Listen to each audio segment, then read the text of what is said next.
কোরআনে কারীম কত মহান আল্লাহ রাব্বুল আলামিন বলেন লাউ আনজালনা হাযাল কুরআনা আলা জাবালিন লারাআইতাহু খাশিআম মুতাসাদ্দিআম মিন খাশিয়াতিল্লাহ وتلك الأمثال نضربها للناس لعلهم يتفكرون الله أكبر মুসলমান ভাইরা আমার আল্লাহ রাব্বুল আলামিন ঘোষণা করেন এই কোরআনে কারীম কোনো সাধারণ কিতাব নয়। আল্লাহ রাব্বুল আলামিন বলেন এই কোরআনে কারীম এত মহান এই কোরআনে কারীমকে যদি বিশাল বিশাল পাহাড়গুলোর উপর নাযিল করতাম এই কোরআনে কারীমের কারণে বিশাল বিশাল পাহাড়গুলো চূর্ণ বিচূর্ণ হয়ে যেত। মুসলমান ভাইরা আমার কিন্তু এই কোরআনে কারীম দুর্বল মানুষ যখন গ্রহণ করেছে আল্লাহ রাব্বুল আলামিন বলেন ওয়ালাকাদ ইয়াসসারনাল কুরআনা লিযিকরি ফাহাল মিন মুদ্দাকির। আল্লাহ রাব্বুল আলামিন বলেন এই পৃথিবীতে সবচেয়ে কঠিন কিতাব ছিল, সবচেয়ে কঠিন জিনিস ছিল কোরআনে কারীম। কিন্তু এই কোরআনে কারীম যখন আমার দুর্বল বান্দা মানুষ গ্রহণ করেছে আমি আল্লাহ রাব্বুল আলামিন পৃথিবীতে সবচেয়ে সহজ এই কোরআনে কারীম করে দিয়েছি। মুসলমান ভাইরা আমার আল্লাহ রাব্বুল আলামিন বলেন ওয়ালাকাদ ইয়াসসারনাল কুরআন। আল্লাহ পাক বলেন কোরআনে কারীমকে আমি সবচেয়ে সহজ করে দিয়েছি। কেমন সহজ করেছেন মুসলমান ভাইরা আমার? এমন ছোট্ট নাবালেগ বাচ্চা যারা ভালো করে কথা বলতে পারে না, নিজের খাবারটা নিজে উঠে খেতে পারে না, এমন ছোট নাবালেগ বাচ্চারা এই 30 পারা কোরআনে কারীম মুখস্থ করিতেছে। কথা বলেন ঠিক কিনা? মুসলমান ভাইরা আমার 10 পৃষ্ঠার একটা আদর্শ লিপির হাফেজ খুঁজে পাওয়া যায় না। কথা বলেন ঠিক কিনা? পাওয়া যায়, কিন্তু কোরআনে কারীম 30 পারা কোরআনে কারীমের হাফেজের অভাব নাই। ঠিক কিনা? এই কোরআনে কারীম আল্লাহ রাব্বুল আলামিন যদি সহজ না করতেন এই কোরআনে কারীম ছোট নাবালেগ বাচ্চা যারা ভালো করে কথা বলতে পারে না, নিজের খাবারটা নিজে উঠে খেতে পারে না, এমন দুর্বল এমন ছোট্ট নাবালেগ বাচ্চারা এই 30 পারা কোরআনে কারীম বুকে ধারণ করে ঘোরাফেরা করে। কথা বলেন ঠিক কিনা? মুসলমান ভাইরা আমার এই যে কোরআনে কারীম আল্লাহ পাক আমাদেরকে দিয়েছেন, কেন দিয়েছেন? আমাদের জীবনকে সুন্দর করার জন্য দিয়েছেন। আমাদের ব্যক্তিগত জীবন, আমাদের পারিবারিক জীবন, আমাদের সামাজিক জীবনকে গঠন করার জন্য দিয়েছেন, নাকি খতম করার জন্য? মানুষ মারা যাওয়ার পরে মিলাদ পড়ার জন্য, খতম করার জন্য আল্লাহ কোরআন দিয়েছেন। ঠিক কিনা? এখন আমরা মনে করি কোরআন হলো খতমের কিতাব, মিলাদের কিতাব। ঠিক আছে, কোরআনে কারীম সব জায়গায় পড়তে হবে, কিন্তু কোরআনের আইন আমাদের ব্যক্তিগত জীবন, পারিবারিক জীবন, সামাজিক জীবন, রাষ্ট্রীয় জীবনে বাস্তবায়ন করার দরকার আছে না নাই? আছে না নাই? মুসলমান ভাইরা আমার এই যে কোরআনে কারীম আল্লাহ রাব্বুল আলামিন আমাদেরকে দিয়েছেন, কেন দিয়েছেন?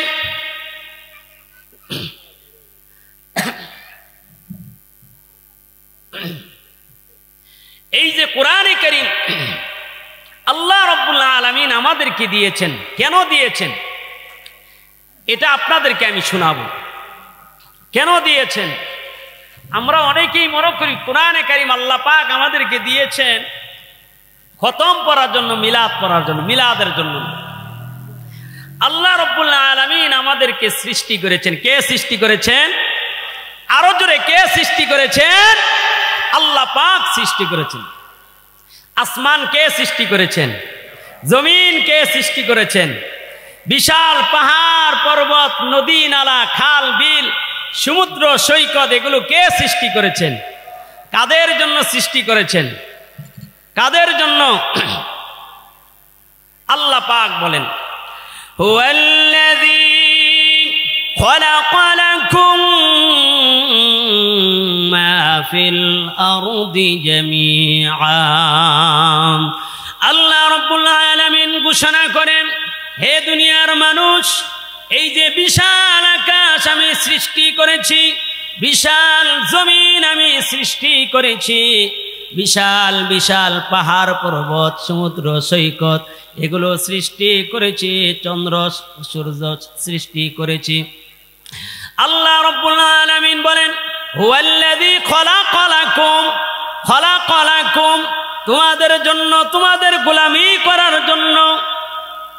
আসমান আল্লাহ পাক আমাদের গোলামি করার জন্য সৃষ্টি করেছেন, জমিন আমাদের গোলামি করার জন্য সৃষ্টি করেছেন, পাহাড় পর্বত, নদী নালা, খাল বিল, সমুদ্র সৈকত, এগুলো আমাদের গোলামি করার জন্য সৃষ্টি করেছেন। মুসলমান ভাইয়ের আমার, আর আমাদেরকে সৃষ্টি করেছেন কেন? কেন কেন সৃষ্টি করছেন? কথা বলেন, কেন সৃষ্টি করছেন? আল্লাহর গোলামি করার জন্য। আল্লাহ পাক, ওয়ামা খালাকাতুল জিন্না ওয়াল ইনসা ইল্লা লিয়াবুদুন। আল্লাহু আকবার। আল্লাহ পাক বলেন, আসমান আমি মানুষ তোমাদের জন্য সৃষ্টি করেছি, জমিন তোমাদের জন্য সৃষ্টি করেছি, পাহাড় পর্বত, সমুদ্র সৈকত, এগুলো তোমাদের খেদমত করার জন্য, তোমাদের গোলামি করার জন্য, সেবার জন্য সৃষ্টি করেছি। আর মানুষ তোমাদেরকে সৃষ্টি করেছি একমাত্র আমি আল্লাহ পাকের গোলামি করার জন্য। মুসলমান ভাইয়ের আমার, আমরা আল্লাহ রাব্বুল আলামিনের গোলামি কেমনি ভাবে করব, আল্লাহর ইবাদত কিভাবে করব, সেটা আল্লাহ পাক শিক্ষা দেওয়ার জন্য আল্লাহ পাক এই কোরআনে কারীম নাজিল করেছেন। এজন্য মুসলমান ভাইয়ার আমার, আমার জীবনকে সাজাইতে হবে কোরআন অনুযায়ী। কিভাবে? কোরআন অনুযায়ী আমাদের জীবনকে সাজাইতে হবে। মুসলমান ভাইয়ার আমার, সমাজের ভিতরে চুরি, রাহজানি, ছিনতাই, ডাকাতি, এগুলো আছে না নাই? এই দেশের ভিতরে আছে না? আছে না নাই? মনে হয় নাই। এই এলাকায় আছে? নাই নাই। আপনাদের এলাকায় কোনো সুদ নাই, ঘুষ নাই, অন্যায় অপরাধ কিচ্ছু নাই, ঠিক কিনা? নাকি আছে? এই যে সরকার বারবার পরিবর্তন হচ্ছে, বারবার পরিবর্তন হচ্ছে, এই যে 53 বছরে কত সরকার আসতেছে আর যাইতেছে, দুর্নীতি বন্ধ হয়েছে? বন্ধ হয়েছে? কিয়ামত পর্যন্ত এই মানব রচিত আইন দিয়ে দুর্নীতি বন্ধ করা সম্ভব নয়। কথা বলেন ঠিক কিনা? সুতরাং যিনি মানুষ সৃষ্টি করেছেন উনি জানেন এই মানুষের কল্যাণ কোন আইনের মাধ্যমে হবে। সুতরাং দুর্নীতি বন্ধ করতে হলে কোরআনের আইন লাগবে, চুরি বন্ধ করতে হলে কোরআনের আইন লাগবে, সমাজকে সুন্দর করতে হলে কোরআনের আইন লাগবে। কথা বলেন ঠিক কিনা? 53 বছর কেন, 53,000 বছর পর্যন্ত মানব রচিত আইন দিয়ে সমাজ সুন্দর করতে পারবেন না। সমাজ থেকে চুরি, রাজধানী, ছিনতাই, ডাকাতি, ইফতিজিন এগুলো বন্ধ করতে পারবেন না, পারবেন না। কথা বলেন ঠিক কিনা? কিন্তু আল্লাহ রাব্বুল আলামিন যে কোরআন দিয়েছিলেন সেই কোরআন থেকে আমরা দূরে চলে গেছি। এই জন্য সারা বিশ্বে মুসলমান নির্যাতিত, সারা বিশ্বে মুসলমান নির্যাতিত। এই বাংলাদেশে 90% মুসলমান, এরপরেও মুসলমানরাই নির্যাতিত। কথা বলেন ঠিক কিনা? এই বাংলার জমিনে একজন হিন্দু রাষ্ট্রীয়ভাবে যতটুকু সুযোগ সুবিধা পায় একজন মুসলমান ইমানদার এই পরিমাণ সুযোগ সুবিধা পায় না। কথা বলেন ঠিক কিনা? নাকি আমি মিথ্যা বলতেছি, ভুল বলতেছি? মুসলমান ভাইয়েরা আমার, কোরআন সম্পর্কে বলতেছিলাম। এই যে কোরআনে কারিম, এটা কোনো সাধারণ কিতাব নয়। এই কোরআনে কারিম যখন বিশ্ব মানবতার কান্ডারি জনাবে মুহাম্মদুর রাসূলুল্লাহ সাল্লাল্লাহু আলাইহি ওয়াসাল্লামের উপর নাজিল হতেছিল, মক্কার কাফের মুশরিক বেঈমানেরা নবী করিম সাল্লাল্লাহু আলাইহি ওয়াসাল্লামের বিরুদ্ধে অভিযোগ দায়ের করলো, প্রশ্ন উত্থাপন করলো। মক্কার কাফের মুশরিক বেঈমানেরা বলতেছিল, এই কোরআনে কারীম মুহাম্মদ আমাদের কাছে রচনা করে করে মুহাম্মদ নিজের পক্ষ থেকে বানায় বানায় আমাদের কাছে পেশ করে। মক্কার কাফের মুশরিক বেঈমানেরা কোরআনের উপর বিশ্বনবী সাল্লাল্লাহু আলাইহি ওয়াসাল্লামের উপর যখন এই ধরনের অবান্তর প্রশ্ন উত্থাপন করলো, অভিযোগ দায়ের করলো, আল্লাহ রাব্বুল আলামিন কোরআনে কারীমের আয়াত নাজিল করে দিয়ে ওই সমস্ত মক্কার কাফের মুশরিক বেঈমানদের বিরুদ্ধে চ্যালেঞ্জ ছুড়ে মারলেন।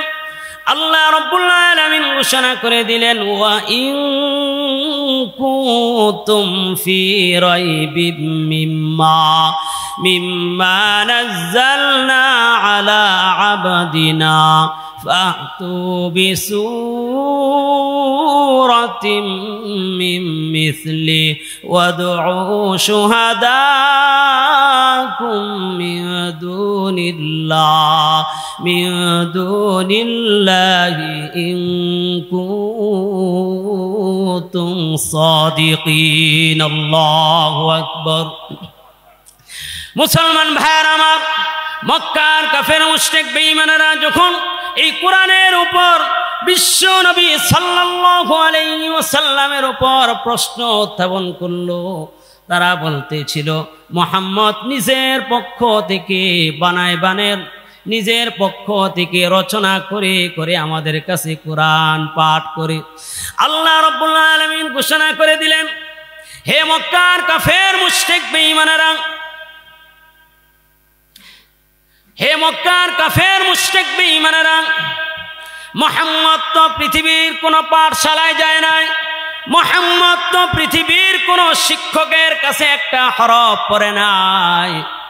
মুহাম্মদ যদি এত সুন্দর করে কোরআনে কারীম তেলাওয়াত করতে পারে, তাহলে তোমরা কেন পারবে না? হে মক্কার কাফের মুশরিক বেঈমানেরা, তোমরা তো আরবি ভাষার পণ্ডিত, আরবি ভাষার সাহিত্যিক। আমি আল্লাহ রাব্বুল আলামিন কারীমকে তোমাদের ভাষায় নাজিল করেছি। মুহাম্মদ পৃথিবীর কোনো পাঠশালায় যায় না, মুহাম্মদ পৃথিবীর কোনো শিক্ষকের কাছে একটা হরফ পড়ে নাই। মুহাম্মদ যদি নিজে রচনা করতে পারে, মুহাম্মদ যদি এত সুন্দর কোরআনে কারীম তেলাওয়াত করতে পারে, তাহলে তোমরা কেন পারবে না? তোমরা তো আরবি ভাষার পণ্ডিত, আরবি ভাষার সাহিত্যিক। এই কোরআনে কারীমের 114টা সূরা আছে। এই 114টা সূরার মধ্যে অনেক বড় বড় সূরা আছে। কথা বলেন ঠিক কিনা? সবচেয়ে ছোট্ট সূরা কোনটা? সূরা কাউসার। এক লাইনের একটি সূরা, সূরা কাউসার। ইন্না আ'তাইনাকাল কাউসার ফাসাল্লি লিরাব্বিকা ওয়ানহার ইন্না শানিআকা হুয়াল আবতার। আল্লাহু আকবার। মুসলমান ভাইরা আমার, আল্লাহ রাব্বুল আলামিন ঘোষণা করে দিলেন, হে মক্কার কাফের মুশরিক বেঈমানেরা, কোরআনে কারীমের ভিতরে 114টা সূরা আছে। সবচেয়ে বড় সূরা সূরা বাকারা, সবচেয়ে ছোট্ট সূরা সূরা কাউসার। এই সূরা কাউসারের মতো একটি ছোট্ট সূরা তোমরা রচনা করে দেখাও। এই সূরা কাউসারের মতো একটি সূরা তোমরা বানিয়ে দেখাও। তখন মক্কার কাফের মুশরিক বেঈমানেরা অনেক দিন পর্যন্ত সূরা কাউসারের মতো একটি সূরা বানানোর জন্য চেষ্টা করলো, কিন্তু অনেক দিন চেষ্টা মেহনত করার পরেও যখন সূরা কাউসারের মতো একটি সূরা বানাইতে পারল না, ব্যর্থ হয়ে গেল। তখন আল্লাহ রাব্বুল আলামিন আয়াত নাযিল করে দিলেন, ইন লাম তাফআলু ওয়া লান তাফআলু ফাত্তাকুন নারাল্লাতী ওয়াকুদুহান নাস ওয়াল হিজারা উইদ্দাত লিল কাফিরিন। আল্লাহ রাব্বুল আলামিন ঘোষণা করে দিলেন, হে মক্কার কাফের মুশরিক বেঈমানেরা, তোমরা আরবি ভাষার পণ্ডিত, আরবি ভাষার সাহিত্যিক, আমি কোরআনে কারীম বিলুগাতিকুম তোমাদের ভাষায় নাযিল করেছি। এই কোরআনে কারীমের সবচেয়ে ছোট্ট সূরা সূরা কাউসারের মতো একটি সূরা যখন তোমরা আনতে ব্যর্থ হয়ে গেলে, হে মক্কার কাফের মুশরিক বেঈমানেরা, ভালো করে শুনে রাখো, কিয়ামত পর্যন্ত যত মানুষ, যত কবি সাহিত্যিক আসুক না কেন, কোরআনে কারীমের মতো কোনো সূরা তারা বানাইতে পারবে না। মুসলমান ভাইয়ের আমার, এই যে কোরআনে কারীম, এই কোরআনে কারীমের কত গুরুত্ব। কোরআনে কারীম আল্লাহ রাব্বুল আলামিন কেন নাযিল করেছেন? আল্লাহ রাব্বুল আলামিন সূরা বনী ইসরাঈলের 81 নম্বর 82 নম্বর আয়াতে আল্লাহ পাক বলেন, ওয়া নুনাজ্জিলু মিনাল কুরআনি মা হুয়া শিফাউ ওয়া রাহমাতুল লিল মুমিনিন। আল্লাহ রাব্বুল আলামিন ঘোষণা করেন, হে দুনিয়ার মানুষ, এই কোরআনে কারীম আমি কেন নাযিল করেছি তোমরা কি জানো?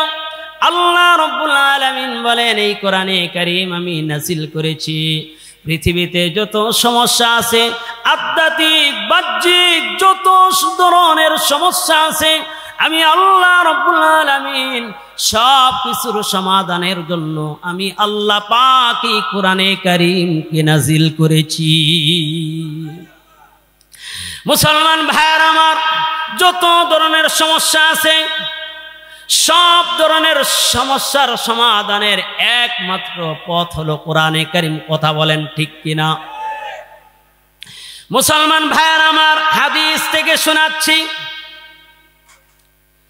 হযরতে আবু সাঈদ খুদরি রাদিয়াল্লাহু তাআলা আনহু বর্ণনা করেন, একবার বিশ্ব নবী সাল্লাল্লাহু আলাইহি ওয়াসাল্লাম আমাদেরকে এক যুদ্ধের জন্য প্রেরণ করলেন। আমরা যুদ্ধের জন্য অতিক্রম করার সময়, অতিক্রম করতে করতে এক পর্যায়ে আমাদের খাদ্য শস্য, আমাদের খাবার দাবার সব কিছু শেষ হয়ে গেল। আমরা এক কওমের কাছে আগমন করে ওই কওমের কাছে মেহমান হতে চাইলাম, কিন্তু ওই কওমের লোকেরা আমাদেরকে মেহমানদারি করলো না, আমাদেরকে খাবার দিল না। এদিক দিয়ে দেখা গেল এই কওমের সরদারকে সাপে দংশন করেছে, সাপে কেটেছে। কওমের লোকেরা তাদের সরদারের কোনো চিকিৎসা না পেয়ে, তাদের নেতার কোনো চিকিৎসা না পেয়ে সাহাবায়ে কেরামের কাছে উপস্থিত হয়ে বলল, আফিকুম রাজুলুন ইয়ারকা আনিল আকরাব, হে আল্লাহর নবীর সাহাবীরা, তোমাদের মাঝে এমন কোন ব্যক্তি কি আছে যে সাপে কাটা রোগের চিকিৎসা করতে পারে? সাহাবায়ে কেরামের মধ্য থেকে হযরতে আবু সাঈদ খুদরি রাদিয়াল্লাহু তাআলা আনহু বললেন, আমি তোমাদের সরদারকে ভালো করতে পারবো, তোমাদের নেতাকে সুস্থ করতে পারবো, কিন্তু মাংনা হবে না। কারণ কি? তোমাদের কাছে মেহমান হতে চেয়েছিলাম, তোমাদের কাছে খাবার চেয়েছিলাম, কিন্তু তোমরা আমাদেরকে মেহমানদারি করো নাই, তোমরা আমাদেরকে খাবার দাও না, এখন মাংনা হবে না। তখন ওই কওমের লোকেরা বলল, হুজুর, আপনি যদি আমাদের সরদারকে ভালো করতে পারেন, আমাদের নেতাকে সুস্থ করতে পারেন, আমাদের সাপে কাটা রোগের চিকিৎসা করতে পারেন, তাহলে আমাদের পক্ষ থেকে 30টা বকরি আপনাদেরকে দেওয়া হবে। মুসলমান ভাইয়ের আমার, হযরতে আবু সাঈদ খুদরি রাদিয়াল্লাহু তাআলা আনহু বলেন, আমি সূরা ফাতিহা 7 বার পাঠ করে সেই সাপে কাটা রোগীর উপর ফু দেওয়ার সাথে সাথে সেই সাপে কাটা রোগী সুস্থ হয়ে গেল। মুসলমান ভাইয়ের আমার, সেই সূরা ফাতিহা এখনো আমাদের কাছে আছে না নাই? আছে না নাই? নাই নাই আছে? চিনেন? জীবনে শুনছেন সূরা ফাতিহা? জানেন? আলহামদুলিল্লাহ। এখন আমাদের কাউকে যদি সাপে কামড় দেয়, আমরা যাব কোথায়? ডাক্তারের কাছে, ঠিক কিনা? হুজুরকে কামড় দিলে হুজুর যাবে কোথায়? কার কাছে? ভালো করে বলেন। ডাক্তারের কাছে যাবে। এখন বিশ্বাস না হয়, আমি কিন্তু হাদিস থেকে ঘটনা শোনাইলাম আপনাদের। সেই সূরা ফাতিহা এখনো আছে, সেই কোরআনে কারীম এখনো আছে, ঠিক কিনা? কিন্তু এখন হুজুরকে যদি সাপে কামড় দেয়, হুজুর যাবে কোথায়?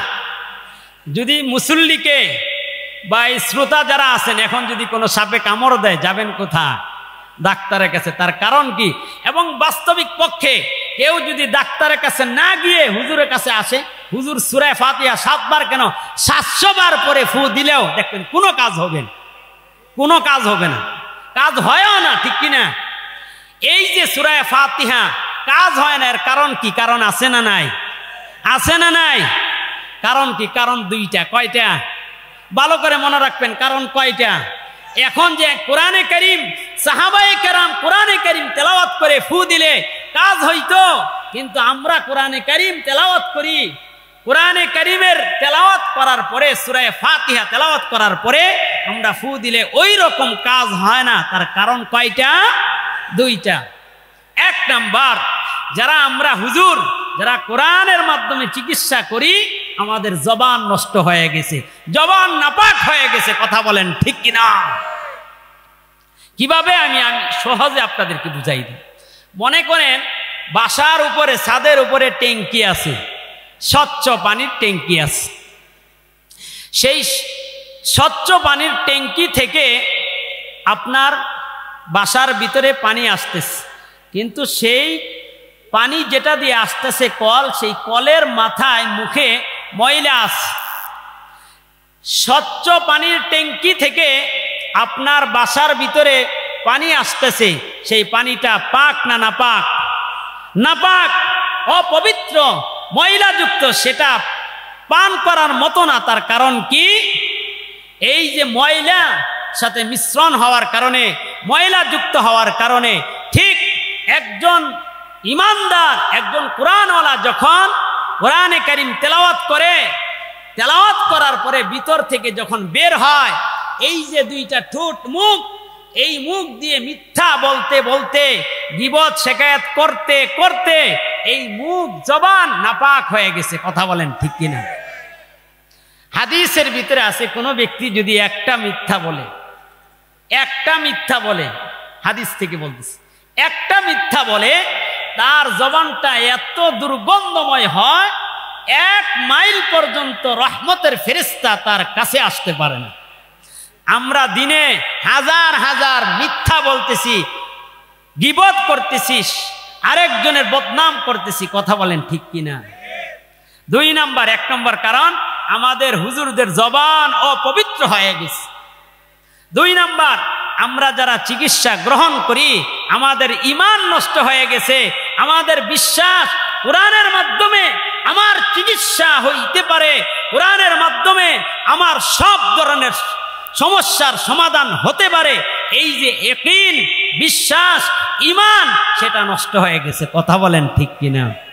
এখন যদি আমাদের ঈমান সাহাবায়ে কেরামের মতো ঈমান হয়, আমাদের বিশ্বাস যদি সাহাবায়ে কেরামের মতো হয়, তাহলে এবং আমাদের জবান যদি সাহাবায়ে কেরামের মতো পবিত্র জবান হয়, সেই পবিত্র জবান দিয়ে যদি এই কোরআনে কারীমের সূরা ফাতিহা তেলাওয়াত করে পাঠ করে যেই কোনো ধরনের রোগী বলেন, যেই কোনো ধরনের সমস্যার সমাধানের জন্য আপনি যদি ফু দেন, অবশ্যই কাজ করবে, অবশ্যই কাজ করবে। কথা বলেন ঠিক কিনা? এই জন্য এই দুইটা কারণ মনে রাখবেন। আপনি যদি তওবা তিল্লা করে ইস্তেগফার করে সূরা ফাতিহা, এই সূরা ফাতিহার 17টা নাম আছে। কয়টা নাম? 17টা নাম। তার ভিতরে একটা নাম হলো সূরাতুশ শিফা। নাম কি? শিফা অর্থ কি? শিফা অর্থ কি? শিফা সুস্থতা, শিফা অর্থ সুস্থতা। সূরাতুশ শিফা রোগ মুক্তি, সুস্থতা। সূরাতুশ শিফা মানে কি? সুস্থতার সূরা। এই সূরার মাধ্যমে যদি আমরা চিকিৎসা করি তাহলে অবশ্যই আমরা সুস্থ হতে পারবো। এটা তো হলো আমাদের বাহ্যিক যে সমস্যা, আমাদের আধ্যাত্মিক মনের যত সমস্যা আছে সব কিছুর সমাধান এই কোরআনে কারীমের মাধ্যমে হতে পারে কিনা? অবশ্যই হতে পারে। এই জন্যই কোরআনে কারীম আমাদেরকে শিখতে হবে। এই কোরআন অনুযায়ী আমাদের ব্যক্তিগত জীবন, পারিবারিক জীবন, সামাজিক জীবন, রাষ্ট্রীয় জীবন এই কোরআনের আইন অনুযায়ী পরিচালনা করতে হবে, কোরআনের আইন বাস্তবায়ন করতে হবে। তাহলেই আমাদের সমাজের ভিতরে শান্তি আসবে, আমাদের রাষ্ট্রের ভিতরে শান্তি আসবে। কথা বলেন ঠিক কিনা? এই কোরআনে কারীমের ব্যাপারে নবী করিম সাল্লাল্লাহু আলাইহি ওয়াসাল্লাম অনেক হাদিস বলেছেন, অনেক হাদিস। একটা হাদিস আপনাদেরকে শুনুন। নবী করিম সাল্লাল্লাহু আলাইহি ওয়াসাল্লাম বলেন, আল কুরআনু শাফিউন মুশাফফাউন মাহিলুন মুসাদ্দাকুন। নবী করিম সাল্লাল্লাহু আলাইহি ওয়াসাল্লাম বলেন, এই কোরআনে কারীম হাসরের কঠিন ময়দানে আমার জন্য, আপনার জন্য এই কোরআনে কারীম সুপারিশ করবে। কোরআনে কারীম এমন ভাবে সুপারিশ করবে, মুশাফফাউন, যেই সুপারিশ আল্লাহর কাছে কবুল হয়ে যাবে। ওয়া মাহিলুন মুসাদ্দাকুন, কোরআনে কারীম যখন সুপারিশ করবে, কিছু ব্যক্তির ক্ষেত্রে কোরআনে কারীমের সুপারিশ আল্লাহর দরবারে কবুল হতে চাইবে না। আল্লাহ পাক কোরআনে কারীমকে বলবে, যাও যাও, এই কোরআনে কারীম তোমার সুপারিশ আমার কাছে মঞ্জুর হবে না। কারণ কি? আল্লাহ রাব্বুল আলামিন বলবেন, এই ব্যক্তি এমন অন্যায় করেছে, এমন অন্যায় করেছে যার জন্য জাহান্নাম অবধারিত হয়ে গেছে। কাজ হবে না সুপারিশ। অনেক সময় এমন কিছু অপরাধ থাকে যেটা সুপারিশের মাধ্যমে এটার সমাধান হয়ে যায়। এমন অন্যায় অপরাধ করছে, সুপারিশ দিয়েও হয় না। তখন কোরআনে কারীম আল্লাহর সাথে ঝগড়া করতে থাকবে। কোরআন বলবে, এই ব্যক্তি দুনিয়াতে আমাকে তেলাওয়াত করেছিল, এই ব্যক্তি আমাকে মহাব্বত করেছিল, এই ব্যক্তি আমি কোরআনে কারীমকে ভালোবেসেছিল। সুতরাং যতক্ষণ পর্যন্ত তাকে ক্ষমা না করবেন, যতক্ষণ পর্যন্ত তাকে ক্ষমা করে জান্নাতে না দিবেন, ততক্ষণ পর্যন্ত এই ব্যক্তির থেকে আমি সরব।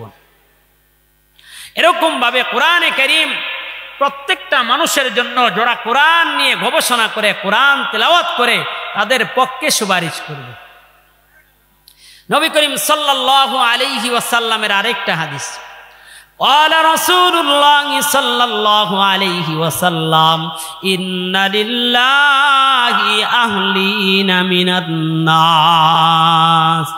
নবী করিম সাল্লাল্লাহু আলাইহি ওয়াসাল্লাম সাহাবায়ে কেরামের সামনে বললেন, ইন্না লিল্লাহি আহলিনা মিনান নাস। নবী করিম সাল্লাল্লাহু আলাইহি ওয়াসাল্লাম বলেন, পৃথিবীতে এমন কিছু মানুষ আছে যাদেরকে আল্লাহ রব্বুল আলামিনের পরিবারের অন্তর্ভুক্ত মনে করা হয়। আল্লাহর কোনো পরিবার আছে? আল্লাহর ছেলে আছে? আল্লাহর সন্তান আছে? আল্লাহর সন্তান নাই। পরিবার মানে আল্লাহর একনিষ্ঠ মনে করা হয়। ক্বালু মান হুম ইয়া রাসূলুল্লাহ সাহাবায়ে কেরাম বললেন, ইয়া রাসূলুল্লাহ, ইয়া হাবিবাল্লাহ, মানহুম, ওই সমস্ত সৌভাগ্যবান ব্যক্তি কারা যারা আল্লাহর একনিষ্ঠ, আল্লাহর প্রিয় পাত্র? নবী করিম সাল্লাল্লাহু আলাইহি ওয়াসাল্লাম বলেন, আহলুল কুরআনি আহলুল্লাহ, আহলে কোরআন, যারা কোরআন নিয়ে থাকে, কোরআনকে ভালোবাসে, কোরআনওয়ালাদেরকে, কোরআনের আলেমকে ভালোবাসে, কোরআনের মাদ্রাসাকে ভালোবাসে, কোরআনের হাফেজকে ভালোবাসে, এরা হলো আহলে কোরআন, কোরআনওয়ালা। এরাই হলো আল্লাহর একনিষ্ঠ, আল্লাহর প্রিয় পাত্র। আমরা আল্লাহর প্রিয় পাত্র হতে চাই কিনা? হতে চাই কিনা?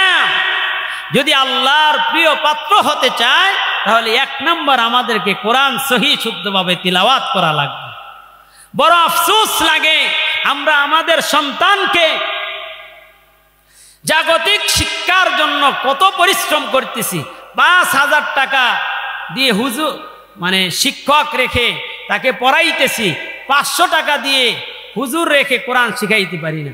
ইংলিশে আমরা অনর্গল বক্তব্য দিতে পারি, বাংলায় অনর্গল বক্তব্য দিতে পারি, কিন্তু আমরা কোরআনে কারীম সহি শুদ্ধ করে তেলাওয়াত করতে পারি না। আমরা নিজেদেরকে মুমিন মুসলমান বলে দাবি করি, এটা আফসোস হওয়া উচিত। এজন্য 1 নম্বর কাজ হলো মুসলমানের কোরআনে কারীম সহি শুদ্ধভাবে তেলাওয়াত করুন। নবী করিম সাল্লাল্লাহু আলাইহি ওয়াসাল্লাম বলেন, ওই সমস্ত ব্যক্তি, যেই সমস্ত ব্যক্তিদের ভিতরে কোরআনের তেলাওয়াত নাই, কোরআনের শিক্ষা নাই, যারা কোরআনে কারীম সহি শুদ্ধভাবে তেলাওয়াত করতে পারে না, কোরআনের আদর্শ যাদের ভিতরে নাই, ওই সমস্ত ব্যক্তিরা হলো ওই বিরান ঘরের মতো, যেই ঘরের ভিতরে কোনো মানুষের বসবাস নাই। মুসলমান ভাইয়েরা আমার, যেই ঘরের ভিতরে কোনো মানুষ বসবাস করে না, সেই ঘরটা যেই রকম ভাবে সাপ বিচ্ছু রাখরা হয়ে যায়, এমনি ভাবে যেই মুসলমানের অন্তরে কোরআনের আদর্শ নাই, কোরআনের শিক্ষা নাই, কোরআনের তেলাওয়াত নাই, ওই মুসলমানের অন্তরটা শয়তানের আড্ডাখানা হয়ে যায়। এজন্য মুসলমান ভাইয়েরা আমার, আমরা প্রত্যেকটা মুসলমান, আমরা কোরআনে কারীম সহি শুদ্ধভাবে তেলাওয়াত করার জন্য চেষ্টা করব। নিয়ত আছে কিনা? নিয়ত আছে কিনা? অনেকে আছে আমরা চেষ্টা করি তারপরেও হয় না, এমন আছে না? নাই, অনেক চেষ্টা করে, মুখ দিয়ে আসে না, করবে কি? এদের ব্যাপারে নবী করিম সাল্লাল্লাহু আলাইহি ওয়াসাল্লাম বলেন, নবী করিম সাল্লাল্লাহু আলাইহি ওয়াসাল্লাম ওই সমস্ত ব্যক্তিদের ব্যাপারে বলেন, যারা কোরআনে কারীম সহি শুদ্ধভাবে তেলাওয়াত করার জন্য চেষ্টা করে, কিন্তু কোরআনে কারীম সহি শুদ্ধভাবে তেলাওয়াত করতে পারে না, ওই ব্যক্তিদের জন্য নবী করিম সাল্লাল্লাহু আলাইহি ওয়াসাল্লাম সংবাদ দিয়ে বলেন, নবী করিম সাল্লাল্লাহু আলাইহি ওয়াসাল্লাম বলেন, যেই সমস্ত ব্যক্তিরা কোরআন সহি শুদ্ধভাবে তেলাওয়াত করার জন্য চেষ্টা করে কিন্তু পারে না, ওই সমস্ত ব্যক্তিদের জন্য আল্লাহর পক্ষ থেকে ডাবল সওয়াবের ব্যবস্থা রয়েছে। এখন যদি আমরা কোরআনে কারীম সহি শুদ্ধ করে তেলাওয়াত করার চেষ্টা করি, কিন্তু আমরা যদি না পারি, তাহলে আমাদের জন্য আল্লাহর পক্ষ থেকে ডাবল সওয়াবের ব্যবস্থা রয়েছে। এই জন্য আমরা সবাই কোরআনে কারীম সহি শুদ্ধভাবে তেলাওয়াত করার চেষ্টা করব, ঠিক কিনা? সবাই চেষ্টা করব। এলাকার মসজিদ আছে, হুজুর আছে, হুজুরের কাছে বলবো যে হুজুর আমাকে দিনে 5 মিনিট সময় আপনি আমাকে দেন, যেন আমি আল্লাহর কাছে গিয়ে বলতে পারি, আল্লাহ তোমার কোরআনে কারীম, তোমার কালাম কে সহি শুদ্ধভাবে তেলাওয়াত করার জন্য আমি দৈনন্দিন চেষ্টা করেছিলাম। 2 নম্বর, যারা আমরা কোরআনে কারীম সহি শুদ্ধভাবে তেলাওয়াত করতে পারি, আমরা আমাদের সন্তানদেরকে সহি শুদ্ধভাবে কোরআনে কারীম তেলাওয়াত করার চেষ্টা করব। আমরা আমাদের সন্তানকে ইঞ্জিনিয়ার বানাবো, ডাক্তার বানাবো, কোনো সমস্যা আছে? কোনো সমস্যা আছে? কোনো সমস্যা নাই, কিন্তু আমাদের সন্তান যেন কোরআনে কারীম সহি শুদ্ধভাবে তেলাওয়াত করতে পারে, তদ অনুযায়ী আমল করতে পারে, এই চেষ্টা আমরা করব।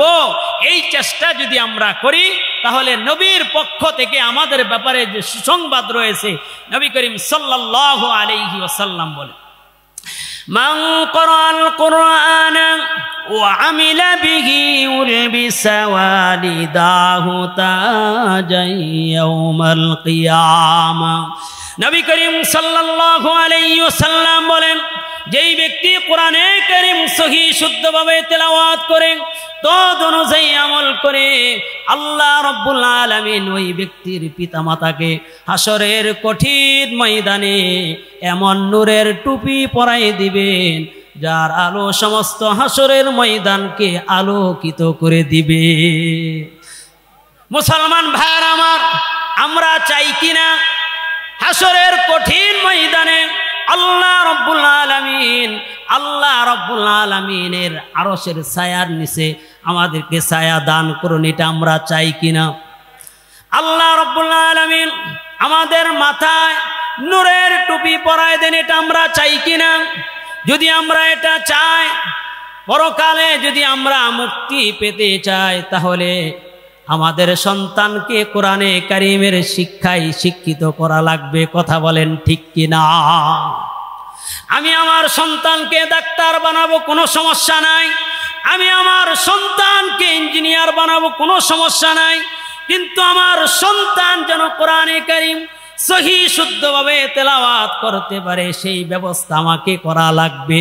যদি আমি আমার সন্তানকে সহি শুদ্ধভাবে কোরআনের শিক্ষা না দেই, হাসরের ময়দানে আল্লাহ রাব্বুল আলামিনের কাঠগড়ায় আমাকে আসামির কাতারে দাঁড়াইতে হবে।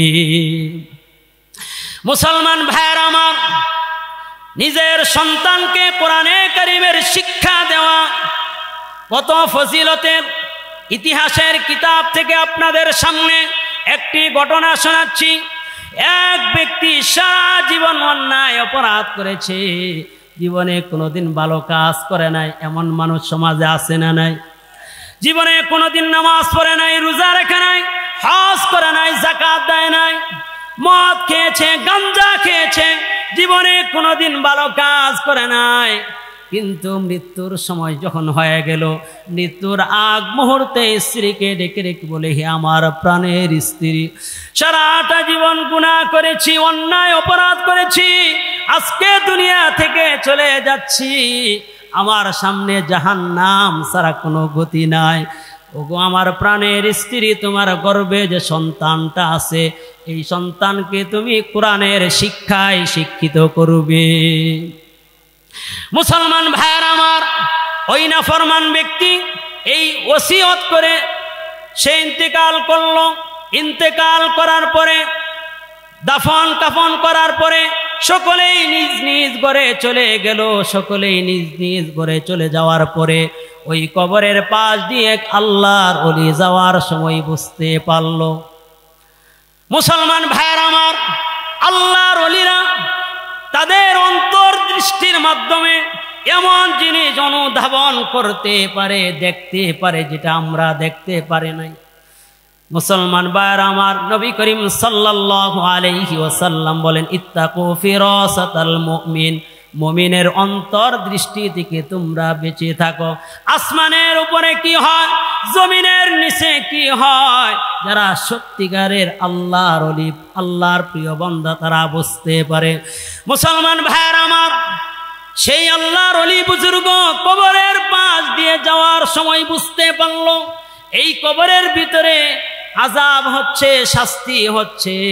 সেই আল্লাহর ওলি আল্লাহর কাছে হাত তুলে আল্লাহর কাছে ক্ষমা প্রার্থনা শুরু করে দিল। সেই আল্লাহর ওলি বুজুর্গ আল্লাহর কাছে বলে প্রার্থনা করতেছে, ওগো আল্লাহ, ওগো আল্লাহ, এই কবরস্থ ব্যক্তিকে ক্ষমা করে জান্নাতের ব্যবস্থা করে দেন, এই কবরকে জান্নাতের টুকরা বানায় দেন, এই কবরটাকে জান্নাতের বাগান বানায় দেন। এই আল্লাহর ওলি বুজুর্গ আল্লাহর কাছে কাকুতি বিনতি করে দোয়া করলো, কিন্তু কোনো কাজ হলো না। সেই বুজুর্গ আল্লাহর ওলি নিয়মিত সেই রাস্তা দিয়ে, সেই কবরস্থানের পাশ দিয়ে হেঁটে যায়। হঠাৎ আরেকদিন যাওয়ার সময় বুঝতে পারলো এই কবরস্থ ব্যক্তির শাস্তি মওকুফ হয়ে গেছে, এই কবরটা জান্নাতের বাগান হয়ে গেছে। বলেন আল্লাহু আকবার। মুসলমান ভাইয়ার আমার, সেই আল্লাহর ওলি বুজুর্গ অস্থির হয়ে গেল। আমি আল্লাহর কাছে এত কাকুতি বিনতি করে দোয়া করলাম, কিন্তু কোনো কাজ হলো না। হঠাৎ এমন কি আমল করা হলো যে আমলের কারণে আল্লাহ পাক এই কবরস্থ ব্যক্তিকে ক্ষমা করে, এই কবরস্থ ব্যক্তিকে ক্ষমা করে কবরটাকে জান্নাতের বাগান বানায় দিয়েছে। সেই বুজুর্গ ব্যক্তি অস্থির হয়ে সেই স্ত্রীর কাছে গিয়ে বলল, আপনারা এমন কি আমল করেছেন, এমন কি আমল করেছেন যে আল্লাহ রাব্বুল আলামিন আপনার স্বামীকে ক্ষমা করে আপনার স্বামীর কবরটাকে জান্নাতের বাগান বানায় দিয়েছে? স্ত্রী বলল, আমি এমন কোনো আমল করতে পারি নাই, আমি কোনো ভালো কাজ করতে পারি নাই। সেই আল্লাহর ওলি বুজুর্গ সবার কাছে জিজ্ঞাসা করলো, সবাই একই উত্তর দিল, কোনো ভালো কাজ করতে পারি নাই। অবশেষে সেই বুজুর্গ বলল, অবশ্যই অবশ্যই আপনারা কোনো ভালো কাজ করেছেন, অবশ্যই অবশ্যই কোনো ভালো কাজ করেছেন। এই ভালো কাজের ওসিলায় আল্লাহ রাব্বুল আলামিন এই কবরস্থ ব্যক্তিকে ক্ষমা করে দিয়েছে। অবশেষে সেই স্ত্রী বলল, আমার প্রাণের স্বামী মৃত্যুর আগ মুহূর্তে আমাকে একটি ওসিয়ত করে গিয়েছিল, আমার গর্ভে যে সন্তানটা, সেই সন্তানকে যেন কোরআনের শিক্ষায় শিক্ষিত করি, কোরআনের তালিম তাকে দেই। সেই সন্তান আজকে কিছু বড় হয়েছে, সেই সন্তানকে আমি নুরানি কায়দা দিয়ে আজকে মক্তবে প্রেরণ করেছি। এতটুকু কাজ ছাড়া আমি কোনো কাজ করি নাই। এই কথা বলার সাথে সাথে বুজুর্গ বুঝে ফেলল, আল্লাহ রাব্বুল আলামিন এই সন্তানের আলিফ বা পড়ার কারণে, আলিফ বা পড়ার পূর্বে তার উস্তাদ যখন বিসমিল্লাহির রহমানির রহিম এই আয়াতটা কোরআনের পড়াইছে, আল্লাহ রাব্বুল আলামিন এই আয়াতের উসিলায় এই বাবাকে মাফ করে দিয়েছেন। মুসলমান ভাইয়ার আমার, আমরা কি চাই? আমাদের সন্তান এমন হোক, আমাদের সন্তানের কারণে আল্লাহ রাব্বুল আলামিন যেন আমাদেরকে ক্ষমা করে দেন, আমাদের সন্তান যেন আমাদের জানাজার ইমামতি করতে পারে। মুসলমান ভাইয়ার আমার, আপনার মৃত্যুর পরে আপনার 10 জন 5 জন সন্তান আছে, একজন ইঞ্জিনিয়ার, আরেকজন ব্যারিস্টার, আরেকজন ডাক্তার, একজন এমপি, আরেকজন মন্ত্রী। এরপরে আপনি একজন হুজুরকে 1 লক্ষ টাকা ভাড়া করে, 1 লক্ষ টাকা দিয়ে ভাড়া করে একজন হুজুরকে আপনার বাবার জানাজার ইমামতির জন্য আপনি দাঁড় করাই দিলেন। এই হুজুর যেই মন মানসিকতা নিয়ে আপনার বাবার জানাজা পড়বে, খোদার কসম করে বলছি, খোদার কসম করে বলছি, ওই সন্তান যেই সন্তানের কোনো দুনিয়াতে দাম নাই, দুনিয়াতে কেউ তাকে সালাম দেয় না, যার কথার কোনো দাম নাই, কিন্তু সে কোরআনে কারিম সহি শুদ্ধভাবে তেলাওয়াত করেছে, তদ অনুযায়ী আমল করেছে, ওই সন্তান, ওই হাফেজে কোরআন, ওই আলেম তার মা বাবার লাশটা সামনে নিয়ে আল্লাহু আকবার যে বলবে, 1000 পার্থক্য হবে। মুসলমান ভাইয়ার আমার, এই যে হাফেজে কোরআন তার বাবার লাশকে সামনে নিয়ে আল্লাহু আকবার বলবে, এই আল্লাহু আকবার বলার সাথে সাথে আল্লাহর আরশে আজিম কেঁপে উঠবে। এই হাফেজে কোরআন সন্তান বাবা মায়ের কবরের পাশে দাঁড়িয়ে যখন রব্বির হামহুমা কামা রব্বায়ানি সগীরা, রব্বির হামহুমা কামা রব্বায়ানি সগীরা, রব্বির হামহুমা কামা রব্বায়ানি সগীরা।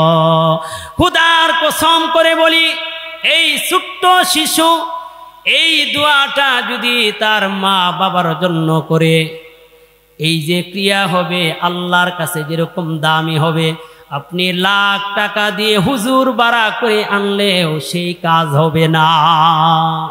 এই জন্য আমরা প্রত্যেকেই নিয়ত করি, নিজে কোরআন অনুযায়ী চলার চেষ্টা করব। আমরা আমাদের ব্যক্তিগত জীবন, পারিবারিক জীবন, সামাজিক জীবন, রাষ্ট্রীয় জীবনকে কোরআন অনুযায়ী, কোরআনের আইন অনুযায়ী পরিচালনা করার চেষ্টা করব। এই জন্য আমরা সব সময় কোরআন নিয়ে ফিকির করব, কোরআনে কারীম সহি শুদ্ধভাবে তেলাওয়াত করার চেষ্টা করব।